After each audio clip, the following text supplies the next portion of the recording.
Hello guys, sa pagluluto ng manok na to, very easy talaga. So, ibuka lang natin itong manok na to. Ihiwain natin sa gitna at paupuin dito sa madaming asin. Ayan guys. Kung medyo tamad kayo sa paghihiwa-hiwa ng chicken o sa pagluluto ng chicken, ito ang pinaka-easy way how to cook chicken. Yan, ito guys, pinaghiwa lang natin ito, yung buong manok. Ayan. Tapos, binutas-butas ko lang ito yung kanyang mga legs sa parte ng medyo matatabang parte ng malaman para sumiksik yung asin. Ito, sangkatutak na asin ito guys. 2 pack kalahati ng pack na asin. Ito madami. Kaya ayan, itong chicken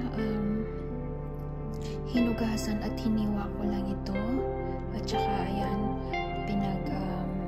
tusok-tusok ko lang yung kanyang katawan. Minamarder muna. Marder nga eh.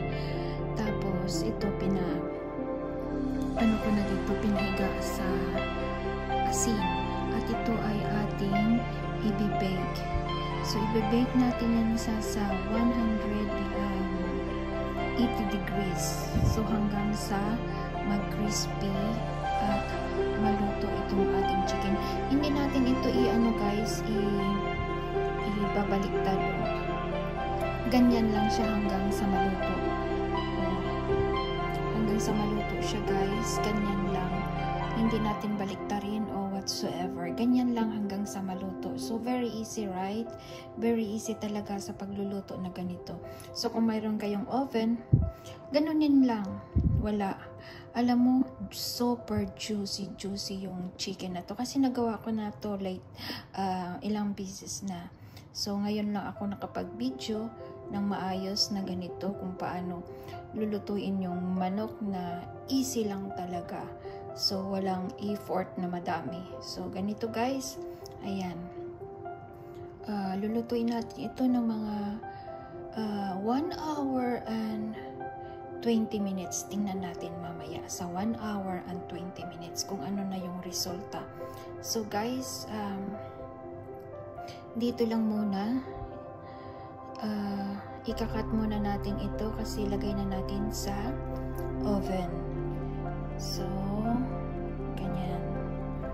So, ganito guys, pinainit ko na itong oven natin. So, yan na. Pasok na natin yung ating chicken. At imamardo na natin siya ng madaming-dami hanggang 1 hour and 20 minutes. Let's start. Guys, ito na yung ating chicken. Alam nyo guys, 2 oras ko talaga na ito naluto. 2 oras mahigit. 2 hours and 10 minutes. Ayan. Sa 180 lang guys. After 1 hour, lilagay ko siya sa 230 para maging maging crispy at maging brown. Ayan. Kaya siguradong siya, walang dugo or hindi pa siya ready. Talagang ready na ito. Kasi syempre naman sa 2 oras hindi pa diba naman yan maluto. Oh, ayan. Diba guys? Ayan. Ang sarap niya. Kasi dati nagluto ako mga 1 hour. 1 hour and 10 minutes or 1 hour and 20 minutes. Or dyan lang banda. So, mayroong dugo pa sa loob. Hindi siya masyadong naluluto. So, ganito na guys. 2 hours yan. Ayan. So, sa hindi pa nakapagpanood ng ating video, please like and comment naman kayo. Ayan. At subscribe sa hindi ka pa nakapag-subscribe ng ating channel, Donna Rosa Vlog. Hit the button and all the notification is yours.